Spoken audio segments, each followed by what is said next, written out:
if they attack Saudi Arabia, if they attack the Emirates, if they attack American military bases, if they carry terror attacks against Americans in the region, what do you do then? And I think that's, perhaps something that the campaign in Yemen brought to Trump's thinking. That there are also limitations to the use of power in these situations, especially when you're fighting against people who are religious extremists, who don't really care to die in some situations, who have a messianic worldview. And I think that is also influencing his thinking right now about the Iran negotiations. So, yeah, my last question for you, Amir, is basically how this dynamic where potentially the Israeli far right is realizing the limitations of the deep entanglement with the United States. Yeah. I've seen that sort of cheered in some corners, especially here in the United States, as a good thing. And obviously the Israeli far right sees this as potentially a good thing, and probably not even just the far right. You can understand why, because in a sense it looks like, okay, Israel can do what Israel wants to do, and the United States doesn't have to be, if you're Israeli, doesn't have to be the kingmaker anymore. Israel can sort of do what's in its best interest without having to get permission from another country. And the arguments for this are myriad. And I'm just curious, though, if you could maybe give us what there's a downside to it too, and the downside might be actually an unleashed Netanyahu, an unleashed Israeli far right that could make the problems that are already there even worse. What do you make of that? Yeah, I understand the argument, but I'm not convinced by it, because I think Israel still needs the United States for many, many reasons, and the relationship with the US is one of a kind for Israel. There is no replacement for it. There is no other country in the world that can replace the US from the Israeli perspective. I don't know another country that would be willing to offer Israel such generous military assistance and intelligence sharing, and to make the defense of Israel from its regional enemies part of its own national security strategy in some cases. There's nothing like it anywhere else in the world. Mm-hmm. And there is no country in the world where you have such a large part of the population expressing such positive views toward Israel as you have in the United States, with Christian evangelicals and large parts of the Jewish community, and more broadly the American public. And I think the real question for Israel is what you're seeing politically right now in the United States. Maybe not with the Trump administration. Maybe there it's a little early. I'm on the side of caution about this Trump versus Bibi narrative. I see, like I told you, I see it in some places. I don't see it on Gaza yet. But I want to give you something that was amazing for me. Over the weekend, Tom Friedman wrote an article in the New York Times that was very critical of Netanyahu, not for the first time, obviously, but the language was pretty strong. He basically appealed to President Trump and said, Netanyahu is not your ally. And that article began spreading among some corners of the American right, until no other than Steve Bannon shared it on his own social media network, basically writing fact in capital letters. I don't remember Steve Bannon sharing an article by Tom Friedman. That's like hell freezing over, right? Yes. To kind of two distinct corners of the American media ecosystem. And to have them in agreement on this statement that Netanyahu is not an ally of President Trump's agenda, that's something that should be concerning to Israelis, and it shows how the political winds are shifting in a direction that in the long term could be very bad for Israel. And before we let you go, I wanted to ask you about the kind of Israeli journalism community and how it's been responding to the unprecedented number of killings of Palestinian journalists. And this was brought to mind just yesterday. I guess it was two nights ago. We got the news that Hassan Salah, one of the most prominent journalists in Gaza and all of Palestine, as a matter of fact, was killed in the burn unit of the Nasser Hospital complex, and he was in the burn unit because his tent had been struck in April outside of the Nasser Hospital complex, which killed two journalists and severely wounded him. People will probably remember the horrifying images from that strike of journalists burning alive. So the man who survives was then targeted in his bed in the hospital, and was not collateral damage. Like the IDF came out and said he's a terrorist, and he was with other terrorists, and we targeted him. Their evidence for that was a photo that he had taken with Sinwar at one point, which all of his colleagues have talked about for years.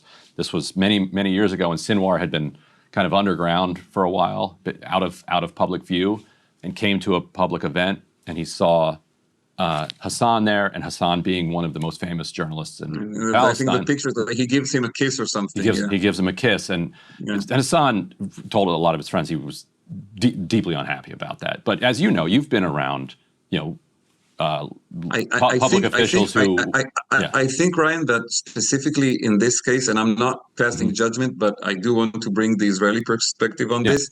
There was also the issue that there were images of him that became very famous in Israel and all over, the region on October 7, kind of embedded with the Hamas forces that attacked Israel. And I think there was this picture like next to a burning tank. And that was, I think, how most Israelis came to know him and identify him. And that's why when the IDF, announced this attack, a lot of people kind of said, "Oh, this is the journalist from October 7." Right, and so that's what struck me too, because he was freelancing for the Associated Press and others at the time. He went over the fence about an hour after the attack, and a lot of the images that we have from that day were taken came from him, but that's the job of a journalist. Like a journalist documents scenes. So. He was being. They were saying, "Oh, he's being a secret terrorist but covering it as a journalist." Well, if you're going to be a terrorist, their argument was that he was. Their argument was that he was, knowledgeable about it. Part of it, I don't know. Okay, because that's not. I can't pass judgment on this. I do want to say that we have seen in a lot of cases during the war where you had journalists being hurt. And I want to say one person that I really appreciate who has spoken out about this is Trey Yingst from Fox News. Yes. Who works for an outlet that is obviously very supportive of Israel most of the time, but on this issue of Palestinian journalists, he has spoken out again and again on the need to protect them. And from my point of view, I don't want to litigate every terrible thing that happens right now. I'm speaking about the need to end the war. And to put an end to it and to bring the hostages and to end all of these terrible, because if we start litigating this case and that case, so I'll bring you the Israeli perspective and what the IDF is saying, you'll bring me the other perspective, and we can go on for hours. And I don't think we even have the time for those hours. What we really need is to say, how do we put an end to this? How do we put an end to this terrible situation? It's a good point. In the time you would spend discussing the details of it, 30 more Palestinians would be killed in another strike, it's got to end. We got to find a way. We got to find a way to put an end to this, and it's really in the hands of President Trump more than any other person right now. Yeah. All right, Amir Tabon, journalist with Haaretz, thank you so much for joining us. Thank you guys for having me. Appreciate it. And author of The Gates of Gaza, by the way, terrific book. Hey, if you liked that video, don't forget to hit the like button and subscribe to Breaking Points. If you want to see the rest of Counterpoints, go to breakingpoints.com to become a premium member and get the full uncut show every morning in your inbox and on Spotify.